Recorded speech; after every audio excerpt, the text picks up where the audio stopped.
कहते हैं कि एक बार भगवान बुद्ध आसन पर विराजमान होकर सभी भिक्षुओं को जो शांत मुद्रा में बैठकर बुद्ध के प्रवचन सुनने के लिए बेताब हैं। एक शांत गरिमापूर्ण वातावरण में सभी मौन अपने श्वासों पर ध्यान केंद्रित करके बैठे हुए हैं और प्रतीक्षा कर रहे हैं कि बुद्ध कब प्रवचन शुरू करेंगे। बुद्ध अपने सभी भिक्षुओं की तरफ नजर डालते हैं। शांत मुद्रा में बैठे हुए सभी भिक्षु एक टक होकर बुद्ध पर अपना ध्यान केंद्रित किए हुए हैं और बुद्ध ने मंद मंद मुस्कान में प्रवचन शुरू किए। बुद्ध कहते हैं कि आज मैं तुमसे भैंसों की देखभाल कैसे की जाती है उस पर चर्चा करूंगा। एक अच्छा चरवाहा कौन होता है, उसे क्या क्या करना चाहिए, उसे क्या क्या आना चाहिए, जो अपने भैंसों की ठीक ठीक देखभाल करता है वही अच्छा चरवाहा है। और जो अपनी भैंसों को अच्छी तरह से पहचानता है, जानता है, उनकी प्रकृति को, उनके गुण धर्म को अच्छी तरह से जानता है। कौन सी भैंस मारने वाली है, कौन सी भैंस क्रोधी है, कौन सी भैंस उद्दंड है, कौन सी भैंस आसानी से काबू नहीं आती, कौन सी शांत है, कौन सी मेल मिलाप करना जानती है, कौन सी लड़ाकू है। एक अच्छा चारवाहा भली भांति जानता है अपनी भैंसों को, उनकी प्रवृत्ति को जानता है, प्रकृति को जानता है, जानता है कि इनको कैसे नहलाना है, कैसे धुलाना है, कब इनको प्यास लग गई, कब इनको भूख लग गई, कब इनको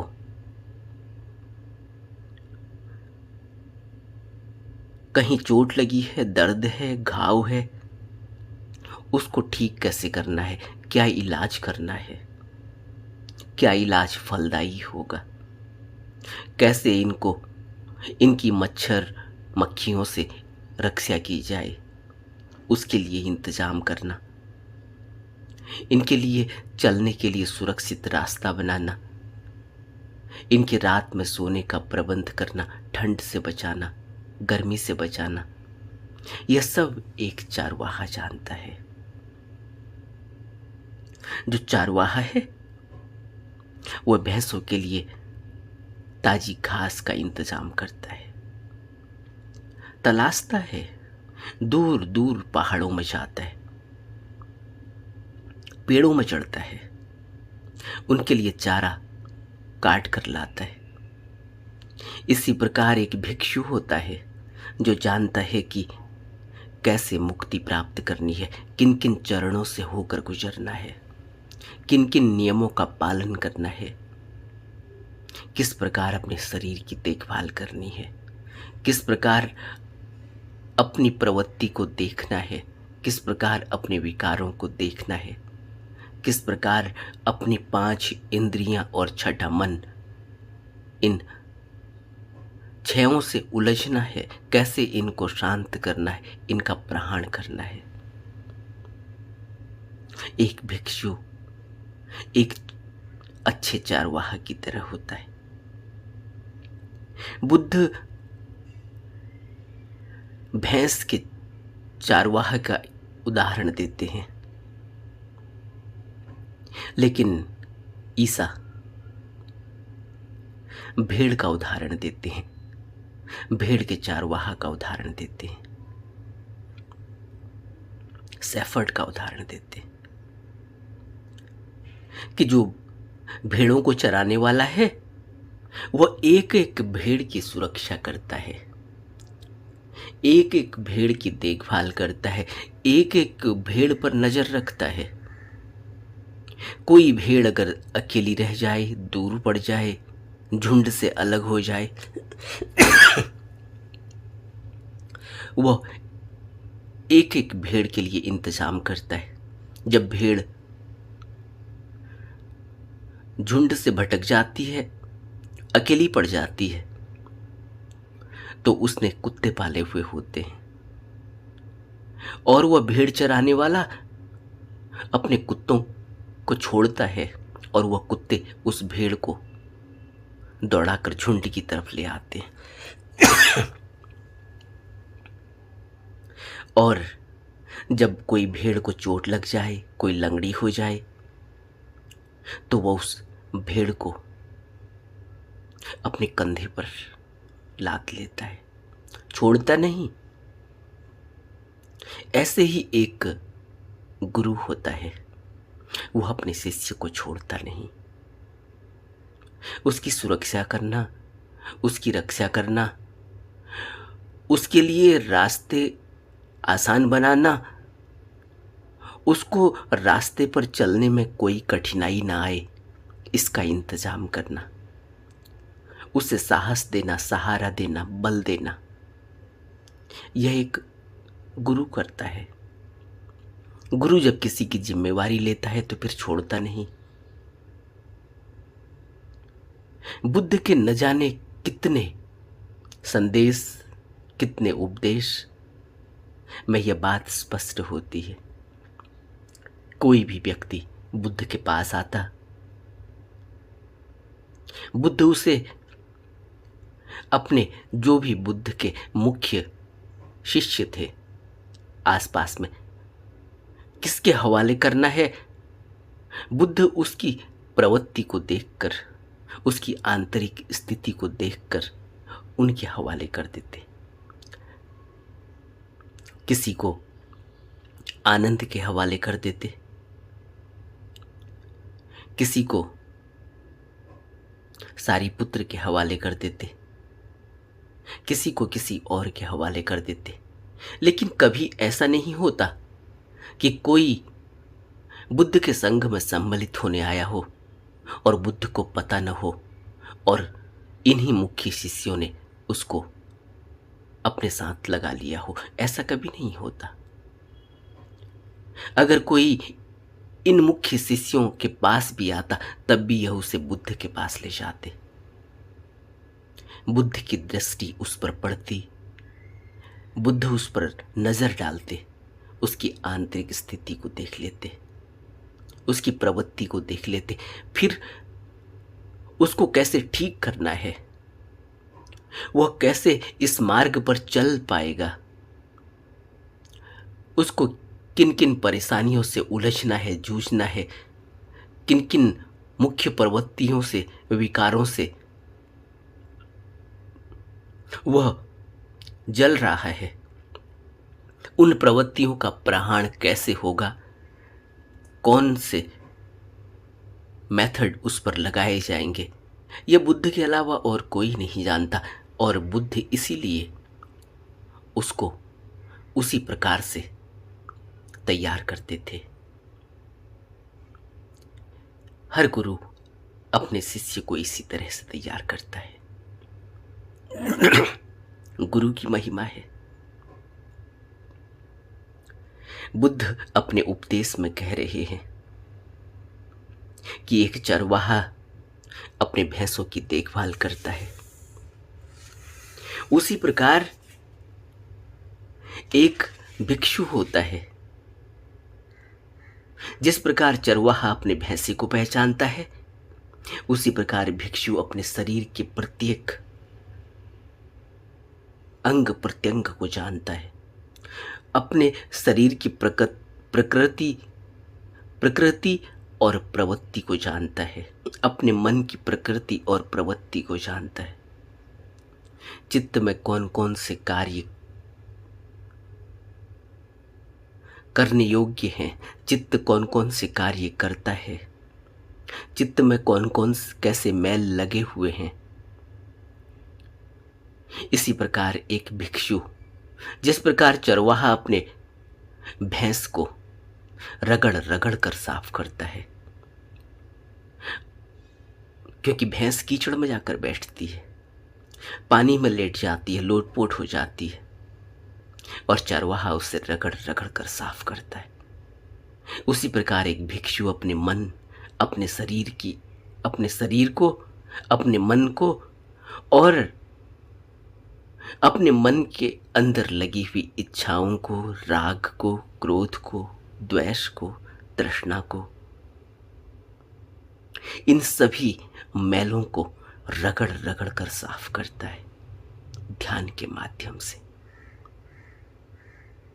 बुद्ध यह देश ना दे रहे हैं। बुद्ध का एक शिष्य था स्वास्थी। स्वास्थी बुद्ध से तब मिला था जब बुद्ध वन में तपस्या कर रहे थे, जब बुद्ध को परम ज्ञान उपलब्ध नहीं हुआ था, तभी स्वास्थी मिल गया था। और तब स्वास्थी की उम्र बहुत छोटी थी। कहते हैं कि स्वास्थी एक भैंसों को चराने वाला नौकर था, एक छोटा सा बच्चा जिसकी उम्र 8-10 साल की रही होगी। बुद्ध वृक्ष के नीचे बैठे हुए हैं। वहीं स्वास्थी की नजर पड़ी बुद्ध पर और यहां से बुद्ध की मुलाकात स्वास्थी से हुई। स्वास्थी ने बुद्ध को अपना शिष्य बनाने के लिए निवेदन किया। बुद्ध ने कहा वक्त आएगा तब शिष्य तुम्हें बना लिया जाएगा। और कहते हैं कि ज्ञान प्राप्त करने के बाद, कम से कम 10 साल के बाद, बुद्ध स्वयं उर्वेला, जहां स्वास्थी अपने भाई बहनों के साथ रहता था, वहां पहुंच गए, उसकी झोपड़ी पर पहुंच गए और जाकर स्वास्थी के बारे में पूछा। स्वास्थी भैंसों को चराने गया हुआ था। झोपड़ी में उसकी छोटी बहन थी। छोटी बहन ने कहा कि स्वास्थी अभी भैंसों को चराने गया हुआ है, मैं बुलाकर लाती हूं। लेकिन बुद्ध ने कहा नहीं, हम स्वयं जाएंगे, वो नदी के तट पर ही गया होगा। बुद्ध उसे वहीं खोज कर ले आए और उससे कहा कि चलो तुम्हारा वक्त आ गया, तुमने एक दिन प्रार्थना की थी, आज तुम्हारी प्रार्थना स्वीकार हुई। इस तरह से बुद्ध का शिष्य बना था स्वास्थी। एक गुरु अपने शिष्य को लेने आया था। एक गुरु जब शिष्य तैयार हो जाता है तो गुरु ऐसे ही बुलाता है, स्वयं जाता है। किताबों के माध्यम से कोई व्यक्ति गुरु तक पहुंच जाता है, कोई व्यक्ति गुरु के शिष्य के माध्यम से पहुंच जाता है। शिष्य की साथ बातचीत होती है, शिष्य के माध्यम से पहुंच जाता है। कोई व्यक्ति पूछते हुए पहुंच जाता है, कोई व्यक्ति को सीधे गुरु स्वयं लेकर आते हैं। गुरु के अपने तरीके हैं। गुरु कई तरीकों से शिष्य को बुलाता है। इसलिए इस बात को हमेशा ही ध्यान रखना चाहिए कि गुरु की खोज हम कर लेंगे, यह नहीं सोचना चाहिए। हम प्रयास कर सकते हैं, लेकिन गुरु ही हमें खोजता है। गुरु के पास आंख है, हमारे पास आंख नहीं कि हम गुरु को पहचान पाएंगे। लेकिन अपनी तरफ से प्रयास भी करना चाहिए और अपनी तरफ से अपने आप को गुरु के शिष्य बनने के लायक तैयार भी करते रहना चाहिए। स्वास्थ्य 10 साल का है, उसके अंदर बुद्ध की तरह ध्यान करने की गहन इच्छा प्रकट हुई है। और जब भी स्वास्थ्य को मौका मिलता वह एकांत में बैठ जाता, वन में भैंसें चरती रहती और वह एकांत में बैठ जाता। ऐसे ही गहन इच्छा शक्ति और किसी भी तरह के विकार अपनी पैठ न बना लें, गहरे में जकड़ न दें कि कहीं निर्वाण का रास्ता ही अवरुद्ध न हो जाए। इसलिए बुद्ध के उपदेश, गुरु के उपदेश, जो कि न जाने कब से समय समय से चले हुए आ रहे हैं, उस समय की गिनती भी नहीं की जा सकती। बुद्ध ने भी कहा कि मेरे से पहले भी कई बुद्ध आए और मेरे बाद भी कई बुद्ध आएंगे। और मैं कुछ नया नहीं कह रहा हूं, मैं वही कह रहा हूं जो पहले आए हुए बुद्धों ने कहा है। इसलिए इस बात को गहरे में अपने अंदर बैठा लेना चाहिए कि बुद्ध की किसी गुरु की शरण लेने से पहले जो उनके उपदेश हैं उनको हम अच्छी तरह से हृदयगम्य कर पाएं। क्योंकि जब वो हृदयगम्य होने लगेंगे, जब हम उन पर चलने की प्रेरणा लेते रहेंगे और प्रेरित होते रहेंगे, तो यह प्रेरणा, यह प्रेरित करती रहेगी हमें और हम आगे बढ़ते रहेंगे। और एक दिन वह समय आएगा जब गुरु तक हम पहुंच जाएंगे। और जिस दिन भी गुरु हमें स्वीकार कर लेता है, उस दिन गुरु हमें रास्ता बताता है, उस दिन गुरु हमें दीक्षा देता है। और जब गुरु हमें दीक्षा देता है तो उस दिन के बाद फिर गुरु हमें छोड़ता नहीं। गुरु के दीक्षा देने का अर्थ है कि गुरु ने अब हमें स्वीकार किया। अब गुरु हमें उस रास्ते पर अकेला नहीं छोड़ेगा, हमारे साथ है।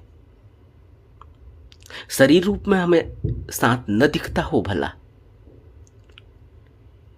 लेकिन बुद्ध ने अपनी त्रिकाई का जिक्र किया।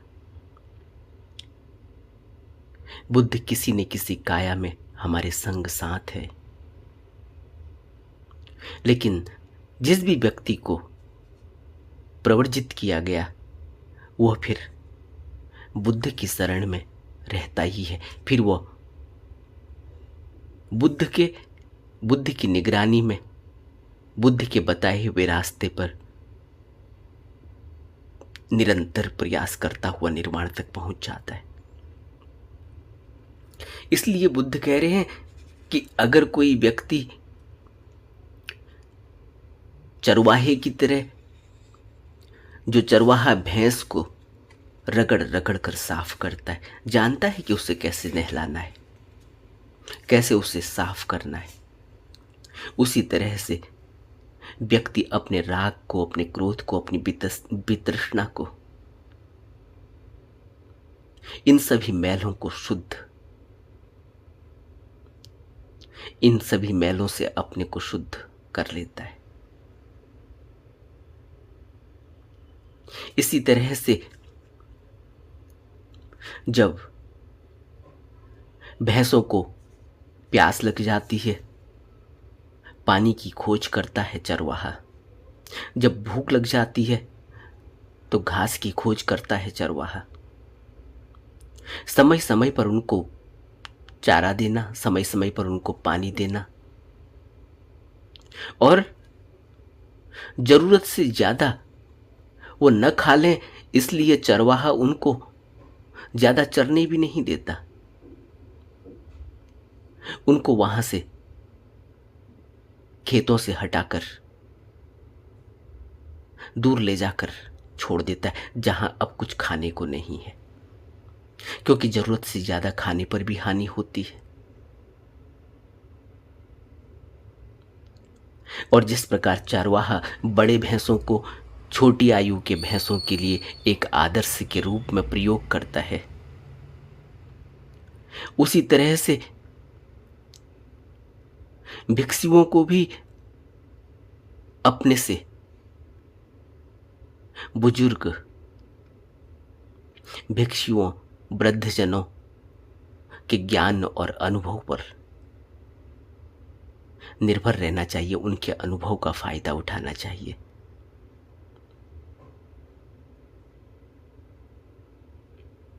ऐसे भिक्षु धीरे धीरे आगे बढ़ता है। एक चारवाहा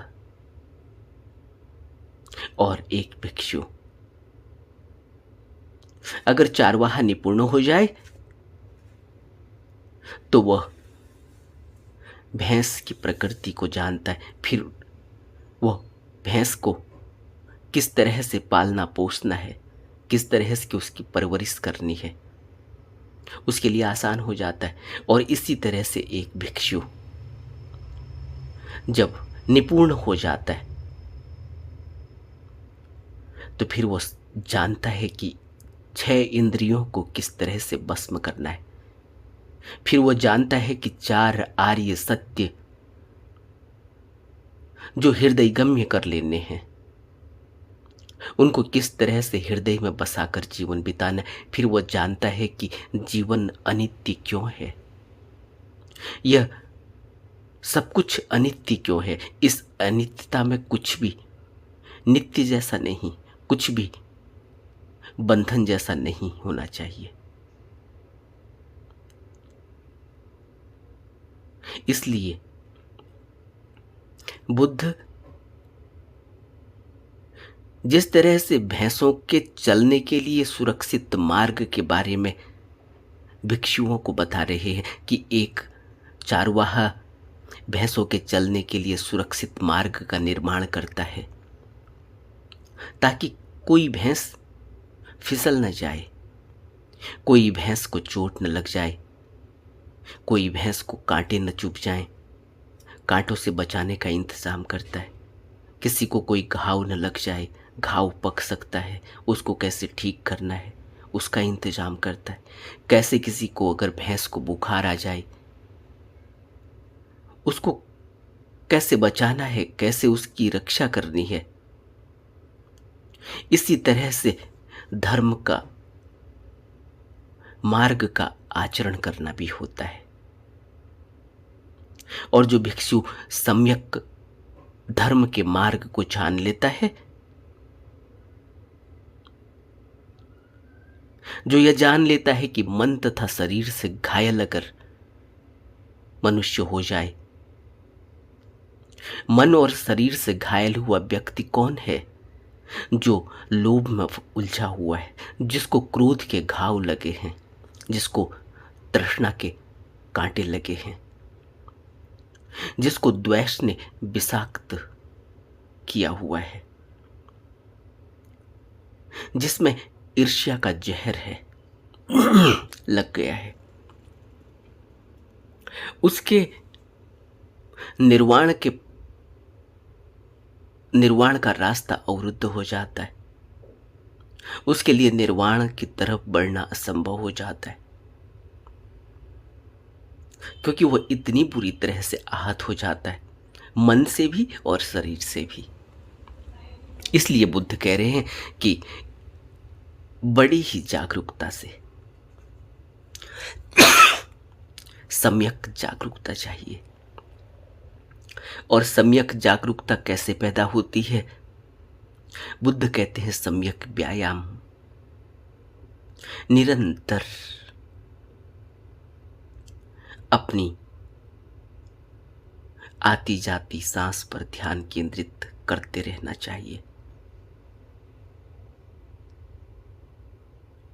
खाते पीते, चलते उठते, बैठते, सोते, अलटते पलटते, 24 घंटे मन पर निगरानी रखनी है। 24 घंटे अपने हर कृत्य पर सजगता से निगरानी रखनी है। निरंतर अभ्यास से सम्यक जागरूकता पैदा होती है। और जब होश सध जाता है, तब बुद्ध के यह वचन मनुष्य के जीवन में इसी तरह से चलने लगते हैं जैसे नाड़ियों में खून चलता है। जब नाड़ियों में खून दौड़ता है तो मनुष्य का शरीर चलायमान होता है, मनुष्य का दिमाग चलायमान होता है, मनुष्य की गति होती है इस संसार में। इसी तरह से जब यह उपदेश हृदयगम्य हो जाते हैं, जीवन में सधने लगते हैं, तब मनुष्य की गति होती है निर्वाण में। तब वह निर्वाण के रास्ते पर ऐसे ही आगे बढ़ता है जैसे खून के नाड़ियों में दौड़ने से हृदय के गतिमान होने से शरीर गतिमान होता है। उसी तरह से निर्वाण के पथ पर मनुष्य गतिमान होता है। बुद्ध के वचनों को अपने जीवन में उतारने की कोशिश करें। यह उपदेश बहुमूल्य हैं, इनकी कोई कीमत नहीं आंकी जा सकती। नमो बुद्धाय।